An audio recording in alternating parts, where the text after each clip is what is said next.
ગુજરાતમાં ગત 2 દાયકામાં ન થયો હોય એ પ્રકારનો અસાધારણ કમોસમી વરસાદ આ વર્ષે થતાં રાજ્યના વિવિધ જિલ્લાના ખેડૂતોના પાકોને મોટું નુકસાન થયું છે।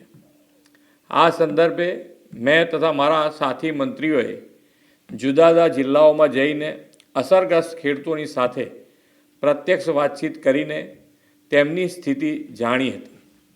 કુદરતી આપત્તિની આ ઘડીમાં ધરતીપુત્રોની વ્યથાને સમજીને રાજ્ય સરકાર પૂરી સંવેદનાથી તેમની પડખે ઊભી છે।